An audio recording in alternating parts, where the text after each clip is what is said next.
आज की इस वीडियो में क्लास 6th की साइंस का 7th चैप्टर पौधों को जानिए के बारे में जानेंगे।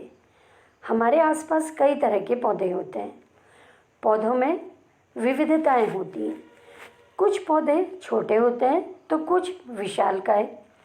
कुछ पौधों की पत्तियां हरी होती हैं जबकि कुछ की पत्तियां लालिमा युक्त होती हैं। कुछ पौधों के फूल बड़े और लाल हैं। कुछ पौधे के नीले और कुछ पौधे ऐसे होते हैं जिनमें पुष्प ही नहीं होते। कुछ पौधे के तने बहुत मोटे होते हैं और कुछ के बहुत पतले। कुछ पौधों की पत्तियां लंबी होती हैं और कुछ पौधों की पत्तियां गोल होती हैं। आपने केले के पत्तियां देखी होंगी, इसकी पत्तियां बहुत लंबी होती हैं। इसी तरह से पपीते की पत्तियों का आकार बिल्कुल अलग तरह का होता है। आम की पत्तियां बिल्कुल अलग होती हैं। चीड़ के पेड़ या पाइनस की पत्तियां सुई के आकार की होती हैं। अब देखिए, इस चित्र में पौधे के विभिन्न भाग दिखा रखे हैं। आप सबने अलग अलग तरह के पौधे देखे होंगे। ये एक छोटा पौधा है। देखिए, इसके भाग में मुख्य क्या है? जड़। जड़ क्या करती है? जमीन से पानी को अवशोषित करती है। और जड़ के ऊपर क्या दिख रहा है? तना। ये पानी जड़ से होता हुआ, तने से होता हुआ ऊपर तक पहुंचता है। इसी तरह से देखिए, पत्तियां कैसे रंग की होती हैं? तने में लगी हुई होती हैं शाखाएं, उनमें पत्तियां होती हैं। पत्तियां हरे रंग की होती हैं। पत्तियां अपना पेड़ के लिए, पौधों के लिए अपना भोजन स्वयं बनाती हैं। इसमें फूल लगे हुए हैं। फूल रंग बिरंगे हो सकते हैं, लाल, पीला, नीला, बैंगनी। और फूल से क्या बनता है? फल बनता है। तो इस तरह से ये पौधे के विभिन्न भाग हैं। क्या है? देखिए, जड़, तना, पत्ती, फूल और फल। फूल का क्या काम होता है? रंग बिरंगे फूल क्यों हैं? क्योंकि वो कीटों को और अपनी ओर को आकर्षित करती हैं, जिससे पौधों में परागण की क्रिया होती है। परागण की क्रिया के बाद निषेचन होता है और बाद में फूल से क्या बनता है? फल बन जाता है। तो इस चित्र में पौधे के विभिन्न भाग दिए हुए हैं। अब देखिए, यहाँ पे कुछ बच्चे क्या कर रहे हैं? प्रकृति के बीच में हैं। सब बच्चे क्या कर रहे हैं? अलग अलग पौधों का प्रेक्षण कर रहे हैं या देख रहे हैं, उनके बारे में जानकारी प्राप्त कर रहे हैं। अब देखिए, पौधे कितने तरह के होते हैं? 3। कौन कौन से? शाक, झाड़ी और वृक्ष।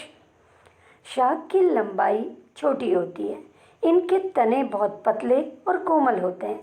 इनके तने आसानी से मुड़ जाते हैं। झाड़ी की लंबाई शाक से अधिक और वृक्ष से बहुत कम होती है। इनके तने शाक से थोड़ा मोटे और कठोर होते हैं। इनके तने मोड़ने के लिए थोड़ा प्रयास करना पड़ता है। वृक्ष की लंबाई शाक और झाड़ी से अधिक होती है। वृक्ष के तने बहुत अधिक मोटे और कठोर होते हैं। इनकी तनों को नहीं मोड़ा जा सकता है क्योंकि ये कठोर होते हैं। तो देखिए, शाक के उदाहरण क्या है? जैसे धान है, गेहूं का पौधा, ये सरसों का पौधा, ये शाक के अंतर्गत आता है। झाड़ी के अंतर्गत कौन सा आता है?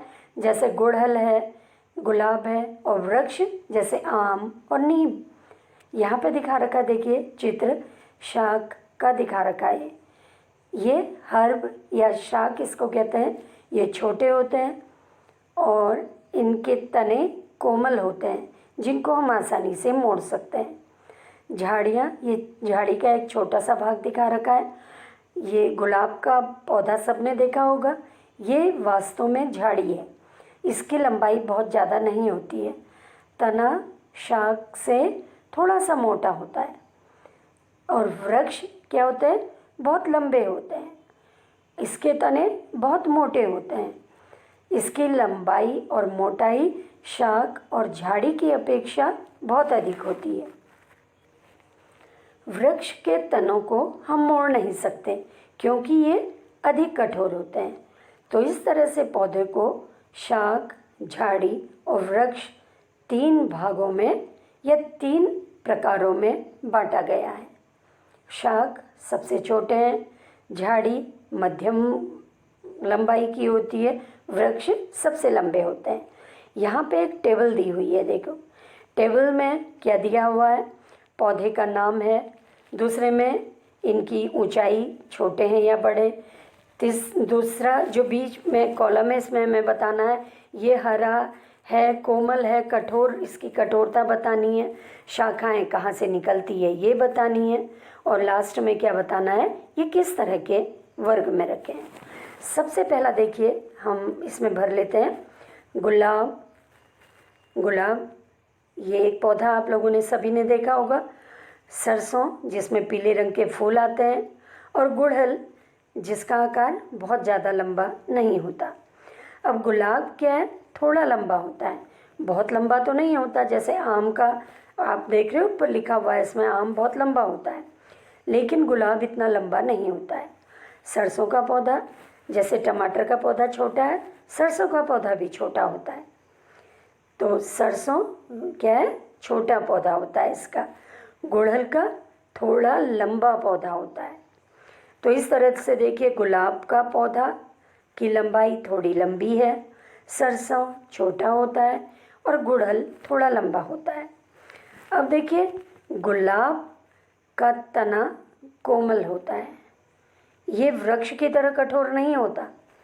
इसी तरह से ये इसमें शाखाएं कहाँ से निकलती हैं, गुलाब में तने के आधार से निकलती हैं। तो हम इस कॉलम में हाँ भर देंगे। और गुलाब क्या है, झाड़ी है, पौधे का संवर्ग क्या हो गया, झाड़ी। अब देखिए सरसों में हम देखेंगे, सरसों आपने देखा होगा इसके तने कैसे होते हैं, हरे होते हैं। तो ये जो कॉलम है इसके नीचे हम हरे के नीचे हाँ लिख देंगे। और कैसा होता है इसका तना, कोमल होता है। सरसों क्योंकि शाख है इसका तना कोमल होता है।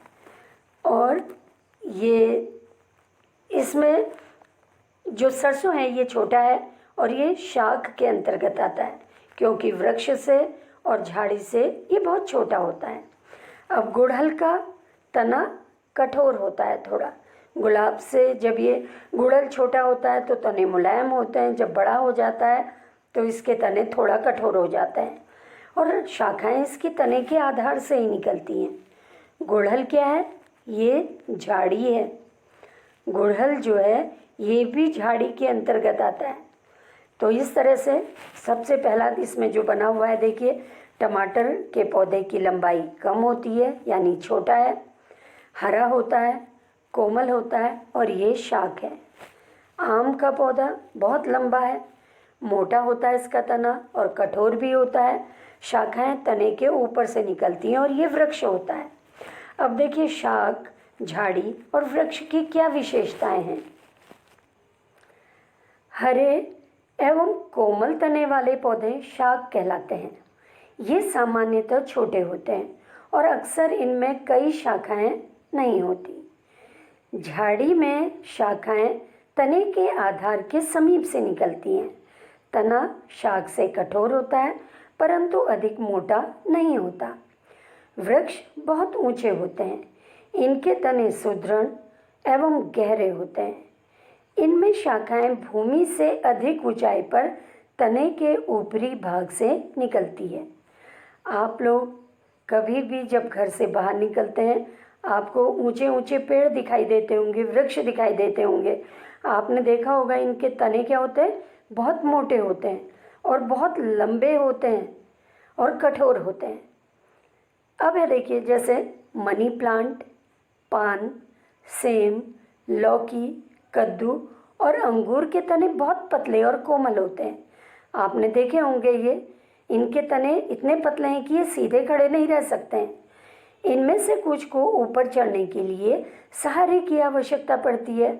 कमजोर तने वाले पौधे सीधे खड़े नहीं हो सकते और ये भूमि पर फैल जाते हैं। इन्हें विसर्पी लता कहते हैं, जबकि कुछ पौधे सहायता से ऊपर चढ़ जाते हैं। ऐसे पौधे आरोही कहलाते हैं। तो इस तरह से जो पतले तने वाले पौधे हैं, कोमल तने वाले पौधे हैं, ये मुख्यतः दो तरह के हैं। कौन से, विसर्पी लता और दूसरा आरोही। यहाँ पे दिखा रखा देखिए विसर्पी लता, जैसे ये कद्दू है या तरबूज है, इसकी जो पौधा है ये क्या होता है, विसर्पी लता होता है। ये जमीन में ही आगे बढ़ता है। आरोही, आरोही का मतलब है ऊपर चढ़ने वाला पौधा, जिसमें क्या होता है, तना पतला होता है। इसको चढ़ने के लिए ऊपर किसी सहारे की ज़रूरत होती है। जैसे यहाँ पे देखिए एक पौधा दिखा रखा है गमले में लगा हुआ, इसे चढ़ने के लिए एक सहारे की ज़रूरत है। तो ये क्या है, आरोही पौधा है। तो ये इनके तने क्या है, पतले हैं। अब इसमें देखिए यहाँ पे चित्र में मनी प्लांट का पौधा दिखा रखा है। मनी प्लांट का तना बहुत पतला होता है और बहुत लंबा होता है। ये सीधे खड़ा नहीं हो सकता, इसको सहारे की ज़रूरत होती है। इसी तरह से पान का पौधा है, ये भी क्या है, एक आरोही लता है जो सहारे से ऊपर चढ़ती है। अब देखिए तना, हमें अपने आसपास के पेड़ पौधों को देखने पर तने पर पाई जाने वाली विभिन्न संरचनाएं और भाग दिखाई देते हैं। तने में पत्तियां, शाखाएं, कली, फूल व फल होते हैं। अब देखिए तने के कार्य को देखने के लिए एक एक्टिविटी करेंगे, जिसके लिए क्या क्या सामग्री चाहिए। एक गिलास चाहिए, जल, लाल स्याही, शाकी पौधा तथा एक ब्लेड। गिलास को 1/3 जल से भर लेंगे। पहले जल में लाल स्याही की कुछ बूंदें डाल देंगे। इससे क्या हो रहा है, पानी आपको लाल दिखाई दे रहा है। शाक के तने को गिलास में रखेंगे। शाक का एक तना लेंगे, उसको गिलास में रखेंगे। अगले दिन इन शाखाओं का अवलोकन करेंगे।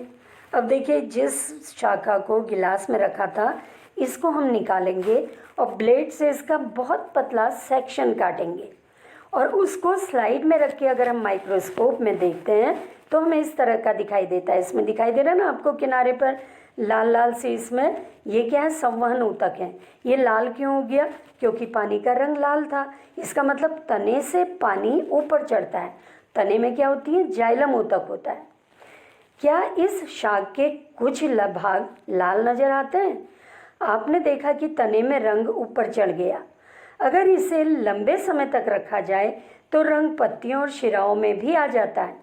तो यह लाल रंग जाइलम ऊतक द्वारा तने में ऊपर चढ़ता है, यानी तना जल का संवहन करता है।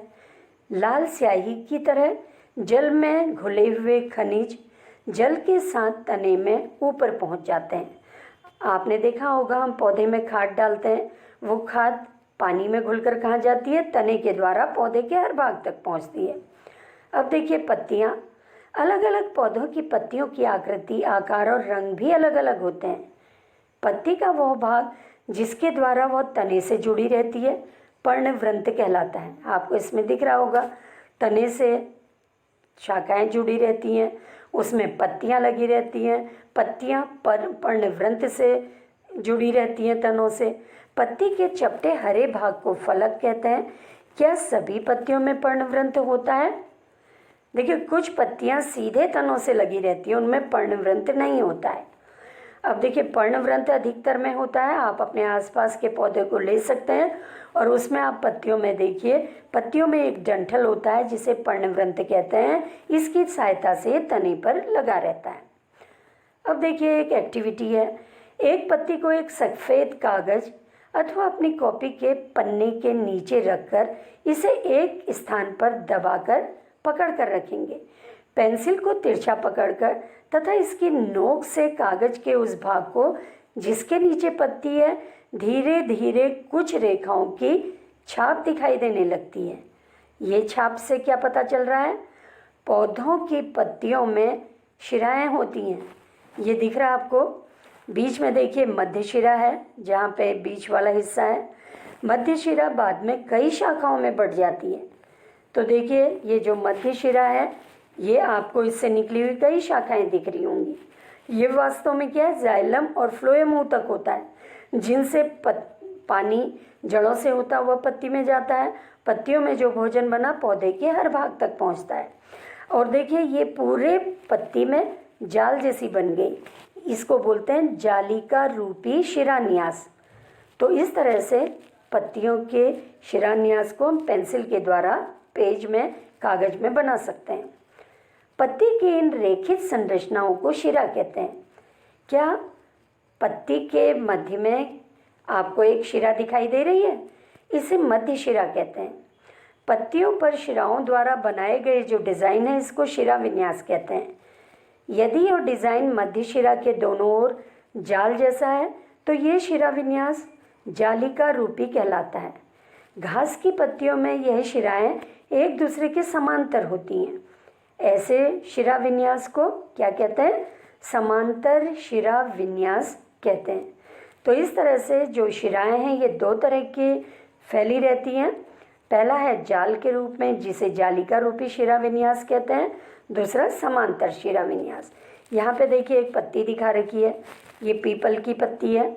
इसमें आपको बीच में एक शिरा दिखाई दे रही है, इससे कई शाखाएं निकली हैं। ये शाखाएं भी कई शाखाओं में बदल जाती है, तो ये जालिका रूपी शिरा विन्यास है। समांतर शिरा विन्यास अक्सर जो घास होती है या गेहूँ है, इसमें पौधे पत्तियाँ क्या होती हैं? लंबी होती हैं और इसमें शिराएं एक दूसरे के समांतर सीधी होती हैं। यहाँ जाली के रूप में नहीं होती हैं। ये शिरा विन्यास क्या कहलाता है? समांतर शिरा विन्यास कहलाता है। अब यहाँ पर फिर एक एक्टिविटी है, देखिए, जिसके लिए क्या सामग्री चाहिए? शाख यानी एक छोटा पौधा, पॉलीथीन के 2 पारदर्शी थैले तथा कुछ धागा। इस क्रियाकलाप को दिन के समय करना चाहिए जब धूप खिली होती है। इस क्रियाकलाप के लिए एक स्वस्थ भली भांति सींचा हुआ धूप में रखे हुए पौधे की पत्ती वाली शाखा को एक पॉलीथीन की थैली से ढककर धागे से बांधेंगे। दूसरे पॉलीथीन की खाली थैली पर ही धागा बांधकर धूप में रखेंगे। कुछ घंटों के बाद पॉलीथीन के थैली के आंतरिक पृष्ठ को देखने पर थैली के अंदर जल की छोटी छोटी बूंदें दिखाई देती हैं। पौधे वाली थैली में जल की बूंदें दिखाई देती हैं। ये बूंदें पत्तियों में वाष्पोत्सर्जन द्वारा निकलती हैं और जिस पत्ती को खाली ही बांध दिया था उसको अगर हम देखेंगे उसमें कोई भी बूंद नहीं दिखाई देती। तो पौधे की जिसमें हमने पॉलीथीन बांधी थी उसमें पानी की बूंद कहाँ से आई? देखिए इस चित्र में दिख रहा है, इसमें पॉलीथीन बंधी हुई है पौधे की पत्तियों में, इसमें दिख रहा है ना, पानी की छोटी छोटी बूंदें दिख रही हैं। ये छोटी छोटी बूंदें कहाँ से आई? पत्तियों में स्टोमेटा होते हैं या छोटे छोटे छिद्र होते हैं। इन छिद्र से पानी वाष्प बनकर बाहर उड़ते रहता है। अब चूंकि यहाँ पर पॉलीथीन है इसलिए दिखाई दे रहा है, अगर पॉलीथीन नहीं होती तो क्या होता? ये वायु में मिल जाती वाष्प और हमें दिखाई नहीं देती। जल की यह बूंदें पत्ती से जलवाष्प के रूप में निकली हैं। इस क्रिया को वाष्पोत्सर्जन कहते हैं। इस प्रक्रम के द्वारा पौधे बड़ी मात्रा में जल को वायुमंडल में छोड़ते हैं। हमने पत्तियों के ऊपर थैली को इसलिए बांधा जिससे पानी की बूंदें स्पष्ट दिखाई दें। पौधे के वाष्पोत्सर्जन से निकली जलवाष्प यदि वायुमंडल में मिल जाएगी तो वो हमें नहीं दिखाई देगी। तो वाष्पोत्सर्जन क्रिया देखने के लिए हम क्या करेंगे? पौधे को जो एक छोटी सी शाखा को पॉलीथीन से ढक देंगे। अब एक एक्टिविटी और है, देखिए यहाँ पे। इस एक्टिविटी के लिए क्या क्या सामग्री चाहिए? पत्ती, स्प्रिट, बीकर, परख नली, बर्नर, जल, प्लेट और आयोडीन विलयन। सबसे पहले क्या करेंगे? परख नली में एक पत्ती को रखकर उसमें स्प्रिट डालकर जिससे पत्ती इसमें पूरी तरह डूबी रहे। अब इस परख नली को जल से आधे भरे बीकर में रखकर उस समय तक गर्म करेंगे जब तक कि पत्ती से हरा रंग पूरी तरह से गायब न हो जाए। अब पत्ती को परख नली से सावधानीपूर्वक बाहर निकालकर जल से अच्छी तरह से धोएंगे। इसे प्लेट में रखकर आयोडीन विलयन इसमें डालेंगे। आयोडीन डालने से क्या होता है? पत्ती का रंग नीला हो जाता है। नीला क्यों हो गया? क्योंकि क्लोरोफिल की सहायता से पौधे ने भोजन बनाया। वो भोजन किसके रूप में है? उसमें मंड के रूप में या कार्बोहाइड्रेट के रूप में, जिससे आयोडीन डालने से वो नीले रंग का हो जाता है। इसी तरह से कच्चे आलू में भी क्या होता है? मंड या स्टार्च या कार्बोहाइड्रेट होता है। आलू में ये मंड या स्टार्च पौधे के अन्य भागों से आकर एकत्रित हो जाता है, परंतु पत्तियां प्रकाश और क्लोरोफिल की सहायता से अपना भोजन स्वयं बनाती हैं। यहाँ पे चित्र दे रखा, देखिए एक बीकर है, इसमें पानी रखा हुआ है, इसको गर्म कर रहे हैं, और एक परख नली है, इस परख नली में हरी पत्ती को डाला है और उसमें परख नली के अंदर क्या है, अल्कोहल डाल दिया जिससे पत्ती डूब जाए, और पानी को तब तक गर्म करेंगे जब तक पत्ती का रंग उड़ ना जाए, हरा रंग गायब हो जाए। अब ये पत्ती को हम लेंगे और इसको अच्छी तरह से धो लेंगे। धोने के बाद इसमें आयोडीन विलयन डालेंगे तो पत्ती का रंग बैंगनी रंग का हो गया, यानी पत्ती में क्या था, स्टार्च या मंड था, जिसके कारण पत्ती कैसी हो गई है, बैंगनी रंग की हो गई जब हमने उसमें आयोडीन डाला। तो आयोडीन डालने से क्या होता है, स्टार्च या मंड का रंग बदलकर डार्क ब्लू या बैंगनी हो जाता है। अब पत्ती में क्या है, अब तक जो हमने एक्टिविटी की उससे हमने देखा तना पत्ती को जल पहुंचाता है, जड़ से जो पानी तने में आया तने से पत्ती में गया। पत्ती जल का उपयोग अपना भोजन बनाने के लिए करती है। पत्तियों से जल की कुछ मात्रा का ह्रास वाष्पोत्सर्जन द्वारा होता है, वाष्पोत्सर्जन की क्रिया के द्वारा, यानी पत्तियों से पानी बाहर निकलता रहता है वाष्पोत्सर्जन के द्वारा। अब यहाँ पे फिर से एक एक्टिविटी है, देखिए इसके लिए क्या क्या सामग्री चाहिए। 2 गमले चाहिए, कुछ मिट्टी, खुरपी, ब्लेड या कैंची और साथ ही जल। बगीचे से किसी खरपतवार के एक जैसे 2 पौधे सावधानी से ऐसे उखाड़ेंगे जिससे कि उनकी जड़ों को कोई नुकसान ना पहुँचे। खरपतवार के एक पौधे को एक गमले में मिट्टी डालकर लगा देंगे और दूसरे पौधे की जड़ों को काटकर इसे दूसरे गमले में लगा देंगे। इन दोनों में नियमित रूप से पानी देंगे। 1 सप्ताह के बाद हम इसको देखेंगे। दोनों पौधों में नियमित रूप से जल दिया गया, परंतु एक की जड़ नहीं थी, और जिस पौधे में जड़ थी वह पौधा आसानी से लग जाता है, और जिसमें जड़ नहीं थी वो पौधा मुरझा जाता है। अब देखिए यहाँ पे चित्र में 2 बच्चे पौधे में पानी डाल रहे हैं, तो कौन सा सही विधि है पानी डालने की? जो लड़की पानी डाल रही है सही विधि से डाल रही है, क्योंकि ये पानी किस में डाल रही है, मिट्टी में। मिट्टी से जड़ क्या करेंगी, पानी को अवशोषित करेंगी, पौधे के हर भाग तक डालेंगी। और ये जो लड़का है ये पानी को मिट्टी में डालकर किस में डाल रहा है, पौधे की पत्ती और तने में डाल रहा है। इससे पौधे को पानी नहीं मिलेगा अंदर तक। अब देखिए यहाँ पे जो हमने प्रयोग किया था ये है जड़ सहित खरपतवार। ये पौधे में एक गमले में एक पौधा लगा है जिसमें जड़ भी है, इसमें हम पानी देते रहेंगे, ये पौधा क्या होगा, बढ़ते रहेगा। अब इस दूसरे में क्या है, जड़ रहित खरपतवार, इसमें जड़ नहीं है, इसमें हम कितना ही पानी डालेंगे ये सूख सकता है, मुरझा सकता है, क्योंकि इस प्रयोग से हमें क्या पता चला, जड़ जो है ये मिट्टी से पानी को आसानी से अवशोषित करके पौधे के हर भाग तक पहुंचाती है। अब जड़ के और कार्य के लिए एक एक्टिविटी और कर सकते हैं हम। क्या क्या चीज़ें चाहिए, देखिए इसमें मक्का और चने के बीज, रुई, कटोरी तथा जल। 2 कटोरियों में भीगी हुई रुई रखेंगे, एक कटोरी में चने के 3-4 बीज और दूसरे में मक्के के दाने रखेंगे। जल डालकर रुई को हमेशा तब तक नम रखेंगे जब तक कि वो अंकुरित होकर नया पौधा ना बन जाए, नवोद्भिद ना बन जाए। 1 सप्ताह के बाद उन्हें खींचकर रुई से बाहर निकालने की कोशिश करेंगे। नवोद्भिद को सरलता से रुई से बाहर हम नहीं खींच सकते। हम पौधे को भी भूमि से खींचकर आसानी से नहीं निकाल पाते, उन्हें मिट्टी खोदकर निकालना पड़ता है। जड़ें पौधे को मिट्टी में मजबूती से जमाए या जकड़े रहती हैं, इन्हें मिट्टी में पौधे का स्थिरक कहा जाता है। तो इस प्रयोग से हमें पता चलता है कि रुई से हम पौधे को क्यों नहीं खींच पा रहे हैं, क्योंकि रुई में वो क्या होती हैं, जड़ें कस के उसको जकड़ लेती हैं, पकड़े रहती हैं, जिससे हम रुई से उसको आसानी से नहीं खींच सकते हैं। आप यहाँ पे देख रहे हो चने के बीज दिख रहे हैं, रुई में अंकुरित हैं। इसको जो रुई में है वो क्या होगा, अंदर तक जम जाती है या जकड़ लेती है, समझ लो रुई को। जब हम खींचेंगे तो हमें थोड़ा सा उसको ताकत लगानी पड़ती है। इसका मतलब जड़ें क्या करती हैं, पौधे को मिट्टी में जमाए रखती हैं। चने के पौधे में मूसला जड़ होती है, मक्के के पौधे में झकड़ा जड़ होती है।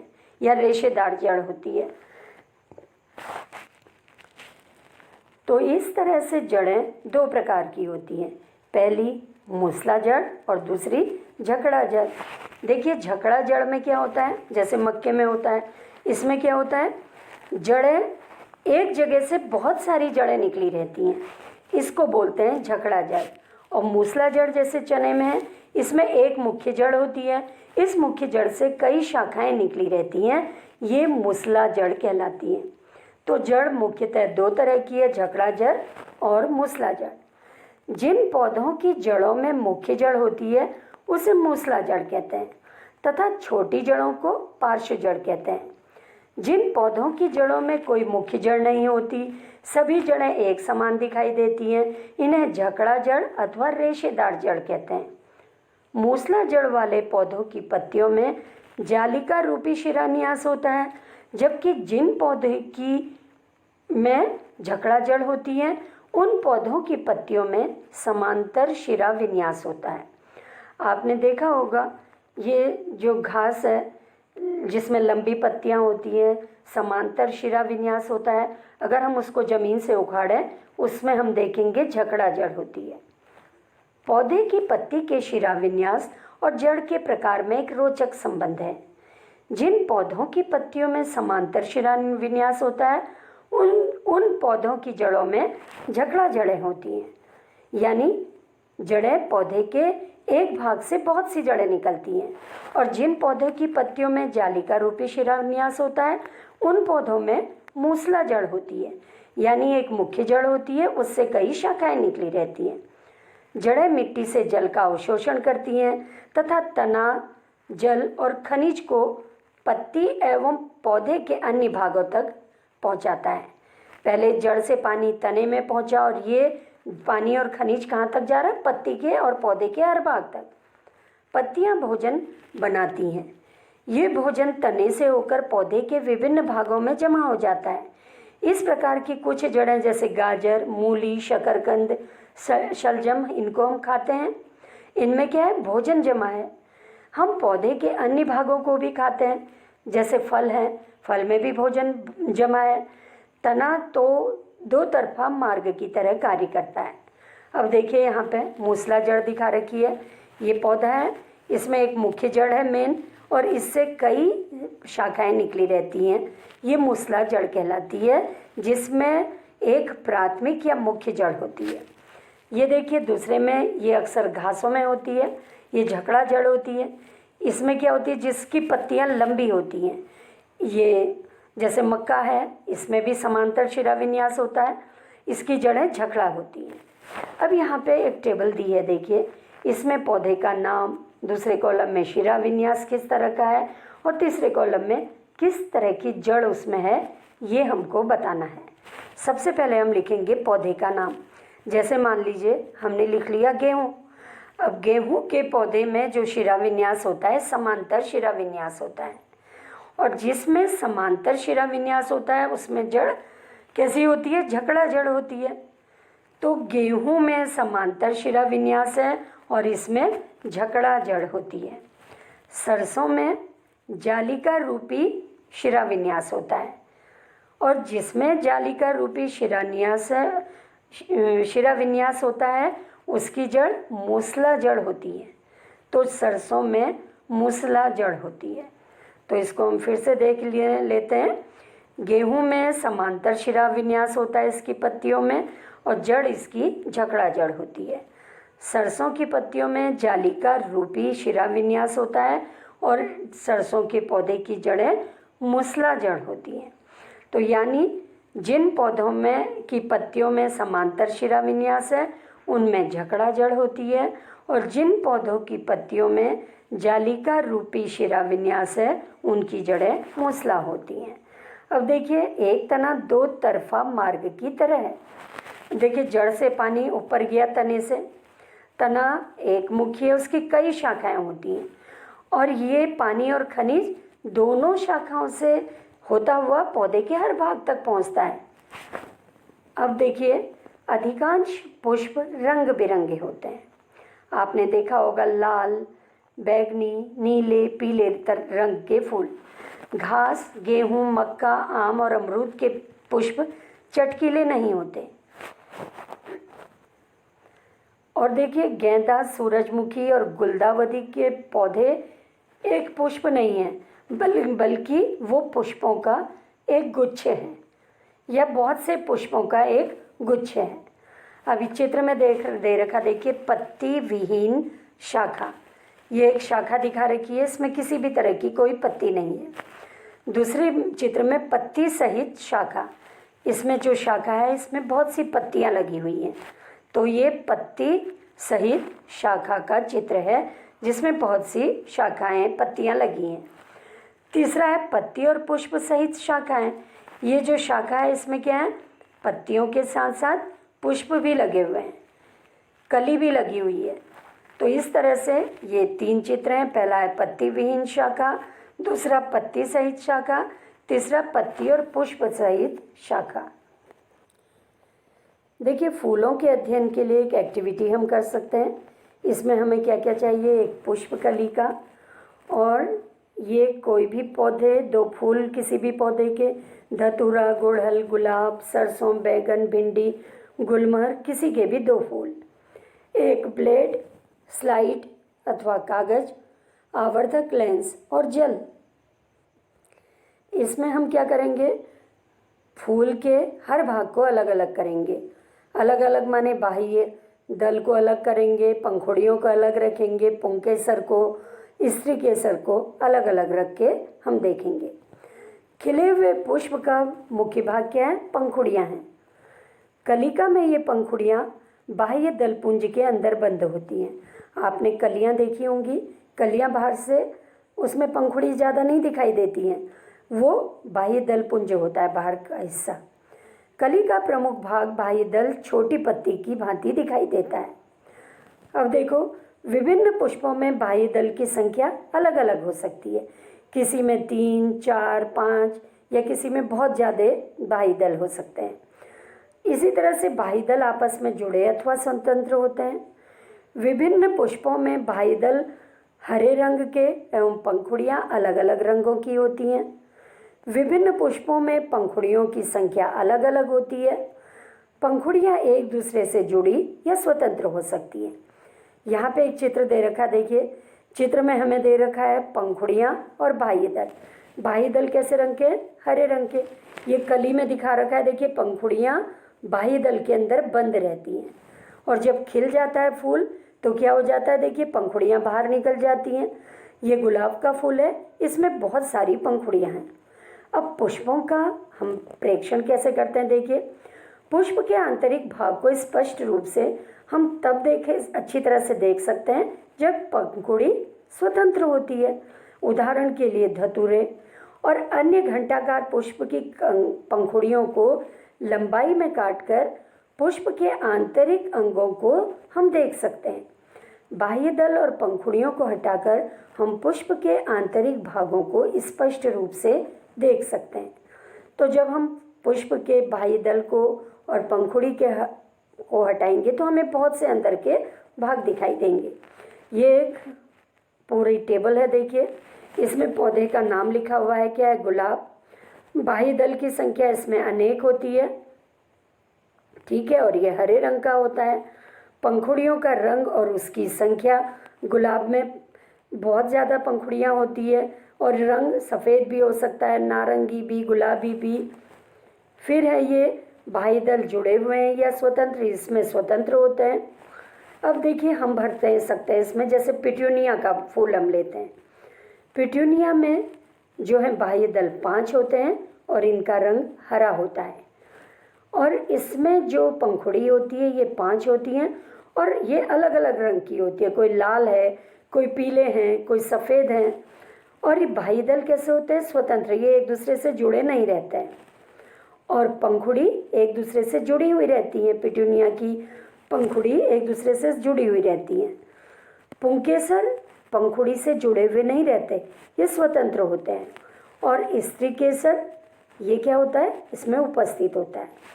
तो देखिए, ये कॉलम को हम भर सकते हैं। इसी तरह से हम अलग अलग पौधे के फूल को हम लेकर उसको यहाँ पर कॉलम में भर सकते हैं। तो देखिए पिटूनिया में 5 क्या हैं, बाह्य दल हैं हरे रंग के, 5 इसमें पंखुड़ी हैं, ये कई रंगों की होती हैं। बाह्य दल स्वतंत्र होते हैं, पंखुड़ियाँ एक दूसरे से जुड़ी हुई होती हैं। पुंकेसर स्वतंत्र होता है, स्त्रीकेसर जो है ये उपस्थित होता है। ये घंटाकार पुष्प दे रखा।